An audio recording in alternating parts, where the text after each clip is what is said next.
welcome to another episode of Asexualise, my asexual life. This is a place to be for education about asexuality, all things asexual, and I share my own asexual life journey in order to help you in yours. If you haven't already subscribed, please hit that great big subscribe button down below. Please hit that bell icon to get notified of every time I go live like now or post a new video. And don't forget to give this video a thumbs up as we go along. If you don't know who I am Sandra Bellamy, author of Asexual Perspectives, 47 asexual stories out on Amazon, and also the founder of asexualise.com and the founder of Asexualise Academy. And today we've got an extremely special episode. I did try to do this live a few minutes ago. It didn't work. Sadly, my Wi-Fi does play up in my flat. But now I think I've sorted the issue out, so it should be absolutely fine. And this is a brilliant episode because it's brought to you today by a viewer. A viewer asked me, a viewer called Marble Bubble, they asked me, can I do a video about aromantics in relationships with non-ace aro people? So obviously you can get aromantic sexuals or you can get aromantic asexuals. As this is an asexual channel, I'll be talking about aromantic asexuals. So aromantic asexuals are the one that are the people that lack romantic attraction. Some people call them aromantics rather than aromantics. So they lack romantic attraction, and as an asexual person they lack the sexual attraction too. So they want to know how that type of person, an aromantic person or aromantic person as many people say, how that works when they're in a relationship with someone who's not asexual and who's also not aromantic. Now, I consulted one of my best aromantic friends over this because they have got a lot of experience in a previous relationship that they were in. And so therefore I wanted to ask them their opinion on it. So they gave me their opinion on what it would be like to be with a romantic person, a romantic asexual person, and then someone who is romantic and sexual. So in the context of how that would work with an aromantic. So this particular person, they are an aromantic asexual person, and they at the time presented as a guy. They were born physically as a guy. They're currently non-binary but trans woman. So yeah, they've just come to the conclusion and realization that they need to basically completely transform from now towards the future to be a trans woman. So I'm really pleased for them. They've come to this realization, and I think it's fantastic news. So they now refer to themselves as they, them. So, but they were in a relationship with a guy who was a romantic sexual person, a romantic homoromantic sexual person, before they decided they are a trans woman, but currently identifying as non-binary because they think that fits better at the moment as they're just having this journey of trans journey started. So I'm really happy that they've found this out about themselves. It's amazing. I'm really pleased for them. They've known for a long time, but it's taken them a while to actually, take the plunge and say, yeah, this is me. So I'm really proud of them. And that's why I asked their opinion, because they are aromantic, and I know they did find it a little bit difficult when they were in a relationship with a sexual person because of the differences between an aromantic person who's asexual and a sexual person who's romantic. And so I'm going to be giving his answers. He knows they're going to be in this video. I specifically asked him his advice so that I could give great advice to you from someone who's actually been in that situation, rather than me speculating, because I'm not aromantic, asexual, and I have limited knowledge of what it's like for an aromantic person to be involved in a relationship with a non-aromantic person and or a sexual person who's romantic. So this is coming directly from them. They said I could use their answers. I should be leaving out any names of people And so they've given really thorough answers, and I'm really pleased. So I hope this answers your question. It's very in-depth and detailed. So I'm going to crack on with it, and I hope you enjoy it. And I hope it's really useful, helpful, insightful. And don't forget to give this video a thumbs up at the end if you're enjoying it, and to share it with as many people as possible, especially because a lot of the asexual community is actually aromantic asexuals. There's much more larger population of aromantics than romantics, for example. So I'm going to be reading from the left, so my eyes are going to be going, because I have to really concentrate on what they're saying, because it's really important I say all this, and I'll have to be scrolling up and down the screen as well a bit, because it's in two parts. First of all, this is for if an aromantic asexual person wants to be with another asexual but who's not aromantic, they're romantic. So there's a valid question when thinking about aromantics in romantic relationships of whether love, romantic / platonic / other, is constituted by the emotions an individual feels internally or what their external actions imply. To put it in a more concrete example, at the end of the day, an aromantic in a relationship with a romantic partner, if they act the same as an romantic partner would, a romantic partner would, in other words, is in that context little different to an aromantic person. So in other words,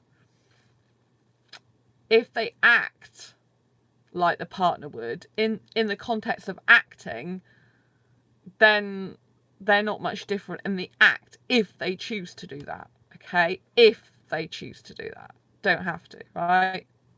Okay, the most important points my friend wants to talk to you about, these are really important. Number one is the fact that the aromantic person won't feel precisely the same way as the aloe, and this can cause misconceptions and misunderstandings that make the relationship more difficult. This difference in feelings can, on some level, create a power dynamic in the relationship. When I told my ex I didn't feel the same way about him, he was sobbing, and I didn't feel much except guilt. That's what made it sink into me that even when I'm no longer repressing my emotions, I'm still probably aromantic. Yeah, because for a little while, this person's been, like, they've said all along they're aromantic. They have been a bit confused, whereas, if they're grey romantic and that type of thing, and other parts of the spectrum too. Right. The next point, it's really important for aromantics to remember that romantic love does not function according to the same logic and rationale as platonic love or other kinds. This is so true. The best illustration I can give is that platonic love is usually rather logical and updated, i.e. we can verbalise precisely what traits in our friends make us enjoy spending time with them. And once those traits are no longer there, unless the friendship is very old and unless the friendship is very old, the contact usually trails off naturally without needing a formal breakup.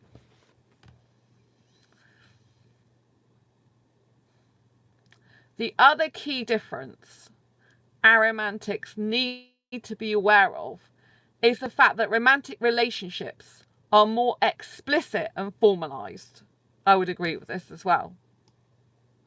Entry into the agreement is a spoken / verbalised / stated one between the two partners, even if the specifics of that agreement are not necessarily stated upon entry, which leads to confusion between romantic partners even, let alone an aromantic partner with a romantic partner, and the same with breaking up also. Yeah, so if you get into a relationship with a romantic or sexual person, it's like you get into it officially. You officially say, that's my boyfriend or that's my girlfriend. you know, or my partner if they identify as non-binary or other. Hi, so let me carry on with my aromantics friend. I live in the UK, but I'm in the middle of explaining how aromantics can be in the relationship with romantics or sexual people.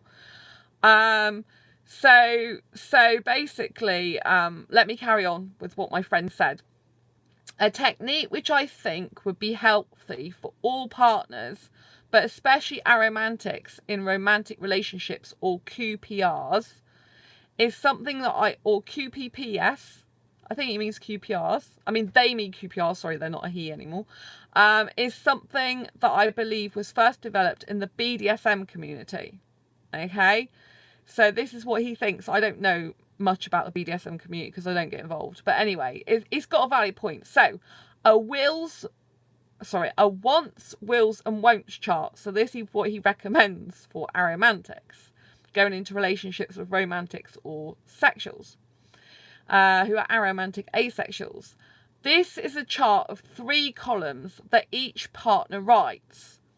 In the first one, they write things that they want out of the relationship, all kinds, e.g. dates, cuddles, affection, etc. In the second, they write things they will do but don't want. In the second, they write things they will do but don't necessarily want. So, for example, my friend would write sex. And in the third, they would write things they don't want to do. So, my friend would write kissing. So, they'd write the things they want to do, the things they will do, but don't necessarily want, and the things that they don't want. So they're saying that would be a technique which they think would be healthy for all partners, but especially aromantics in romantic relationships or QPRs. What this would do is to get everyone on the same page from the get-go. Make sure the relationship is beneficial for all parties, and also give people a healthy, non-confrontational / judgmental way to talk about their wants and needs before it becomes an issue. I think actually that's good, because if you watched a previous video I did very recently, it was all to do with expectations in relationships, and one of the major reasons that any relationship breaks up, no matter what orientation you are, including heterosexuals, is the fact that the expectations in the relationship are different and they're not laid down in the beginning of the relationship. If 2 people have got very different expectations from the beginning of the relationship, it's not going to work. You know, so by being very upfront and honest about it, then you can avoid a lot of heartache and pain. You know, I have to have kissing in a relationship. If I meet a person and a guy says I don't want kissing, then I can't expect that in a relationship with them. So I can't be in a relationship with them. Do you see what I'm saying? It's the same as if a guy expects me to do housework for him, I'm not a houseworky person. So that wouldn't work. And if I got into a relationship with him and he started asking me to do housework for him, like cooking and cleaning, washing up after him, it's no good, is it? Because I hate that and I'll resent him for it, because it's not something I want to do in my life. I hate it that badly. It's a waste of my life and makes me miserable. So, do you know what I mean? You have to get the expectations right from the start, and obviously kids, marriage, all that type of thing. But this thing, you know, but it incorporates boundaries, you know? If an aromantic person doesn't want kissing and cuddling, but the romantic person does, want especially a lot of it, then that's not going to work. If the aromantic person thinks they will do kissing, even though they're not really interested in it, but they'll do it because it's okay, then, you know, or they want to do it to please their partner, or maybe they like the sensation of it, even if they're not, you know, that's up to them and to be discussed between the 2 people. But don't do anything you don't want to do. That's what I would say, and stick to who you are. Right, so the second part of this now, I asked my friend, okay, so what happens? That was pretty much his thoughts on a lot to do with aromantics in relationships with I can't even pronounce it, with romantics, I'll just say, you know, who are basically, you know, asexual. This particular part is very geared towards the fact of what if an aromantic person who's asexual was in a relationship with a romantic sexual person. Okay, so this is what he said, or what they said. Sorry, I keep using he. Sorry, I'm only just getting used to their pronouns. Do apologise. The point is, they want to emphasise is not just aro-ace people, but everyone, is that sex is not only about sexuality. So this is quite deep, this is, okay?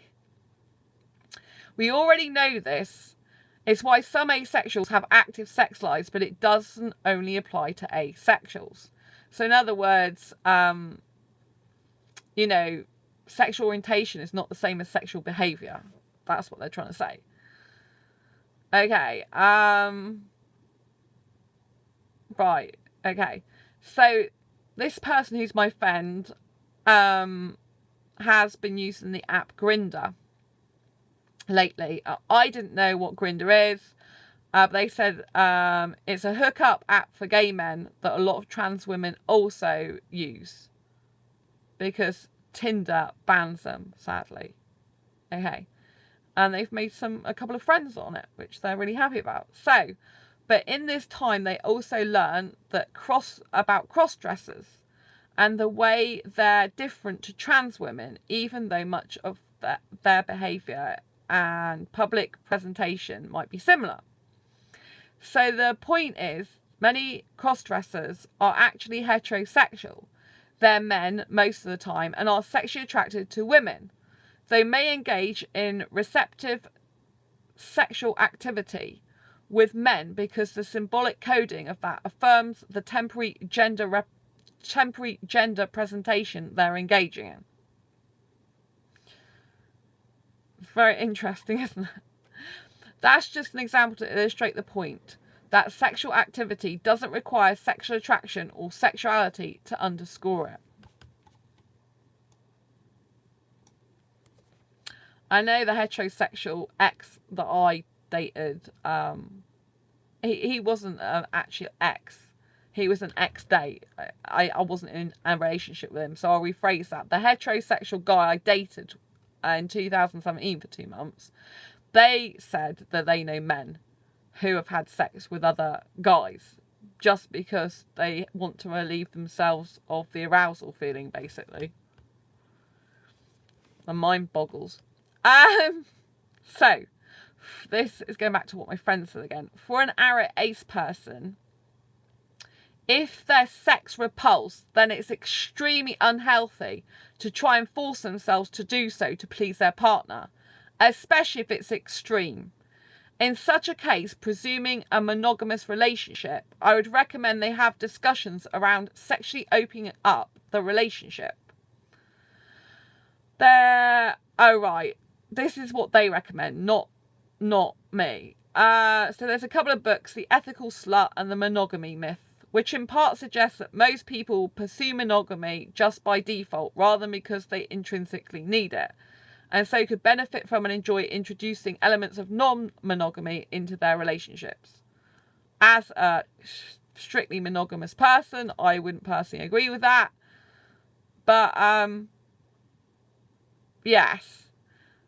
But this is what they say. In fact, the monogamy myth, more controversially, suggests that most romantic relationships that claim to be monogamous aren't really monogamous, well held up to scrutiny. You might enjoy it, actually. It's fascinating. Interrogation or romantic love actually means. Yes. Well, as an extremely hyper-romantic girl, I do understand, because I mean, I do get attracted to my friends, but that's because I'm a hyper-romantic.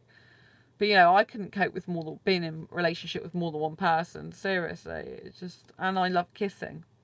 Do you know what I mean? I only want to kiss one. So, however, if they're sex positive, then probably they won't have to have too many sexual inconsistencies with their partner. This is my friend's point of view. aside from the usual matters of communicating desires, which can be tackled somewhat again with a will, wants, won'ts chart. Now, I actually disagree with that, them on this. Sorry, I'm just getting used to their new pronouns because they've just said they definitely want me called them. So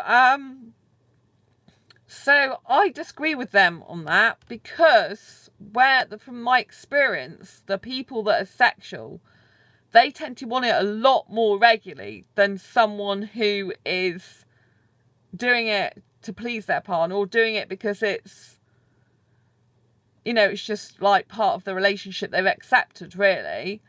I mean, in my experience, like a lot of sexual guys, they want it frequently, like several times a week. Some of them want it several times a day, every day. And, when I was in a heterosexual relationship, before I knew I was asexual, I mean, my ex wasn't too bad, because we used to go sometimes 2 or 3 months without it.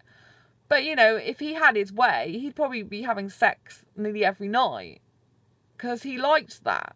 I didn't. He liked that. And there was plenty of times he used to try and instigate with me, and I wasn't bothered and didn't really do that. So I would say that a person who is heterosexual, for example, unless they've got really low sex drive, would want it a lot more than an aromantic asexual person, or any type of asexual person, to be honest, unless an asexual was addicted to the actual feeling of sex itself rather than want it with a specific person, if you know what I mean. Because sexual behaviour is not the same as sexual attraction. So yeah, that's going whoop whoop. It's a very, very controversial topic within asexuality, that is.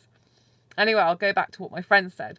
For a sex neutral person like themselves, they'd emphasize their earlier point that sex doesn't need sexuality, and encourage them not to view engaging in sex with their allosexual partner as a chore that they have to do, which they definitely did in the past, but rather as an opportunity.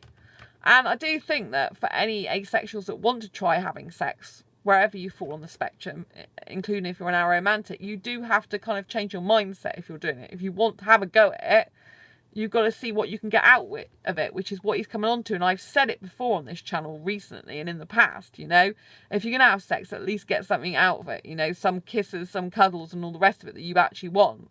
And then they can get their bit. Do you know what I mean? You may as well while you're at it. So this is what they say. For instance, the Kayapo and of the Amazon engage in frequent touch, which to us is viewed as erotic, but to them is used as a means to build up rapport with another person, to pass time, to communicate, etc. Asexuals who aren't sex repulsed can access all of these also, although of course their engagement in them will be somewhat different in character due to lacking sexual attraction.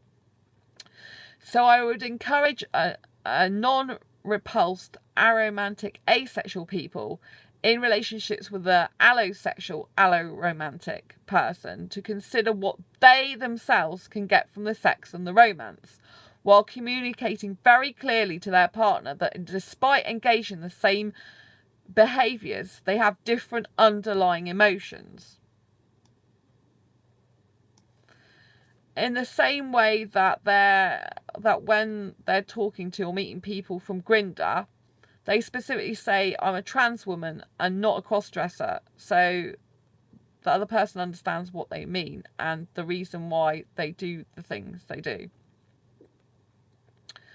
So yeah, they're calling themselves a trans woman now, which is really nice, because very few days ago they were saying non-binary, but it's nice to hear them say trans woman. I appreciate that. I think it's really good.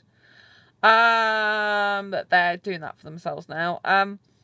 I would add the very important point to aromantic asexual people that they need to ask their partner how the sex is making them feel and such, because that's a huge component of it, which I know I don't feel but others do. So yeah, as an aromantic person, you likely wouldn't know how it's making the other person feel. So obviously if you're engaging in sex with someone who's highly sexual, you might want to know if they're enjoying it or what else you can do for them to please them if you want to have sex and you're sex positive and want to do that as an activity with them, again, don't do anything you don't want to do. So, for example, my friend said if they're engaging in sex and are sex neutral, the aromantic asexual person will probably feel like the only sober person in a party full of drunks. That's okay. In fact, it's a chance to explore one's own physical sensations. I think that's really good analogy. I think that's really, really, really good analogy. So I'll read that one again because I love their analogy. They, them analogy. If they're engaging in it and are sex neutral, then the aromantic asexual person will probably feel like the only sober person in a party full of drunks. That's okay. In fact, it's a chance to explore one's own physical sensations. I absolutely love that. I think it's really, really good. However, the allo person can be developing all sorts of emotions from the contact and can view the same contact as you communicating certain things to them which you don't intend to communicate simply by engaging in the sex. Hence why talking about what it means is very, very important. So in other words, you might be doing it like a hobby or a board game or something. It just might be like a act you just do, you know, because your partner wants it. Whereas to the other person, it could mean a whole lot more. And I think that's true of aromantic asexual relationships with aromantic romantic relationships. Like if I think from my experience, aromantics can be romantic without meaning to be, but it's the meaning that the romantic person gives that action, not that aromantic person. If the aromantic person asks the romantic person out for a meal, for example, the aromantic person might feel like this is great. It's two like best friends meeting up for food and drink. Whereas the romantic person might be like, oh, they really like me. They find me attractive. They're attracted to me. They want to be in a relationship with me. If they're not actually in a relationship at the time, or if they are in a relationship, the romantic person might be feeling all romantic, kissy and cuddly. Whereas the aromantic person might be just thinking, this is cool. Nice decorations, nice decor, isn't it? And nice to chat over things. Good talk, good times. Do you know what I mean? They're thinking about different things.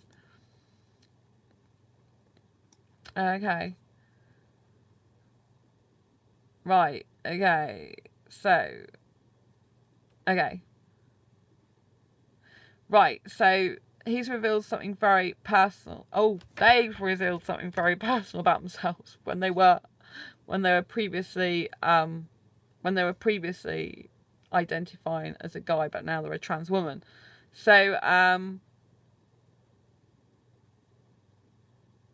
right, so they have said that I can read this out though. So with the woman this person lost their virginity to, for instance, she actually hoped that sleeping with me would make me want to date her. So it was really gutted when I told her the experience helped me to figure out I was asexual. That's something that could have been avoided with honest communication from both sides. Another sexual thing is that the aromantic asexual person will probably lead less. I was certainly led by both the man and woman because I didn't really have any impulse to do anything. It's not like one flesh was touching flesh where there were particular things I wanted to do, etc. With the woman I had to lead more because of the nature of sex, and honestly, much of how I led, I took my lead from porn and movies, which isn't very healthy.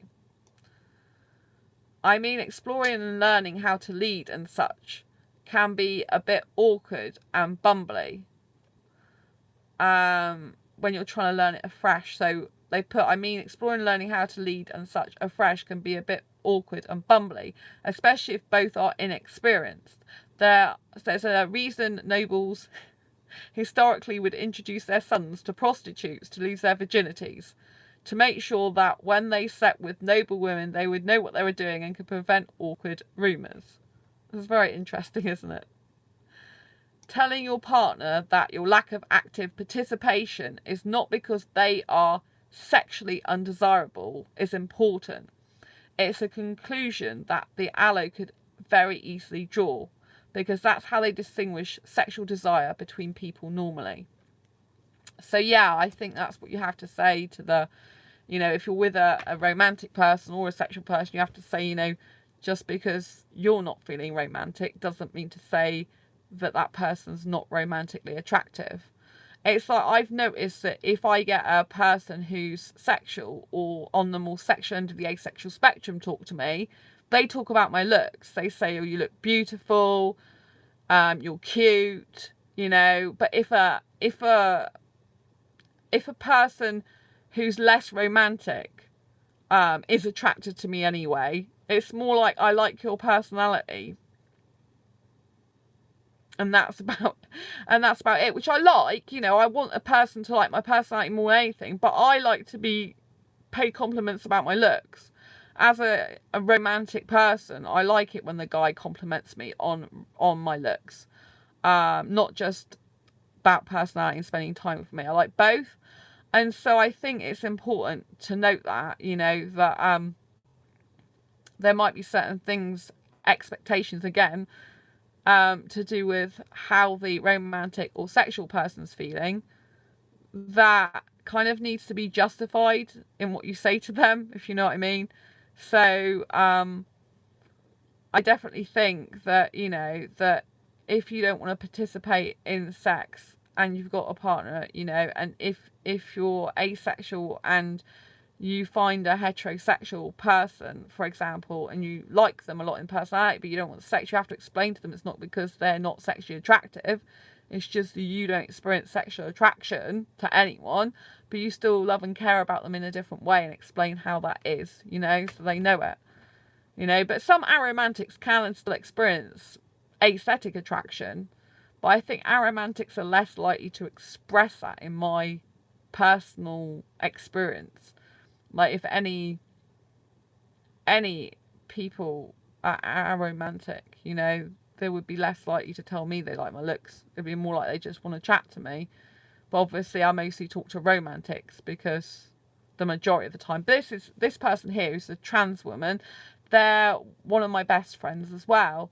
And I'm so proud of them for just, you know, deciding what they've always known since they were a kid, that they are a woman really inside, and you know, and now going to be on the outside too. And I'm really thrilled for them, and I do apologise if I use that old pronoun by accident. I'm still getting used to it. I will get used to it.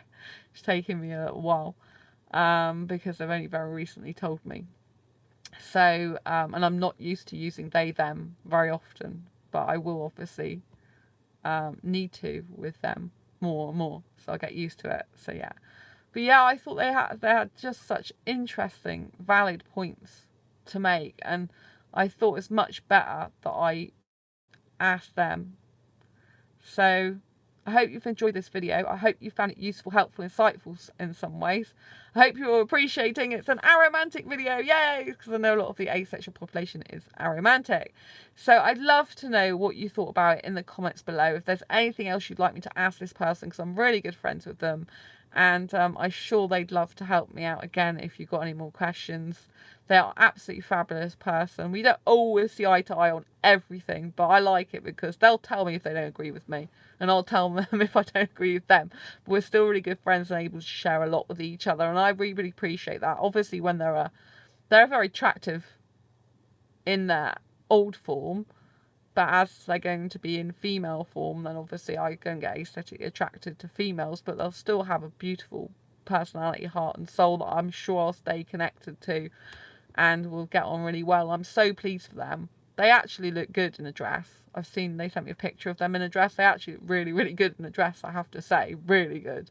So I'm sure they'll get a lot of people attracted to them as a female. Because they look really nice in a dress. I have to say that, even though I'm not attracted to women. So yeah, really, really good. Really pleased for them, and I hope that's helped you out in how to deal and be in a relationship with a romantic sexual person if you're an aromantic asexual. Until next time, embrace your quirky and each other's. Give this video a thumbs up if you like it. Please hit the great big subscribe button. Oh, if you haven't already, please hit that bell icon to get notified of every time I go live like that or post a new video. And give this video a thumbs up if you like it. And don't forget, you can always hang out with me in your pajamas, because that's what I do a lot of the time. Yeah, I share my own asexual life journey in order to help you in yours. Until next time, see you.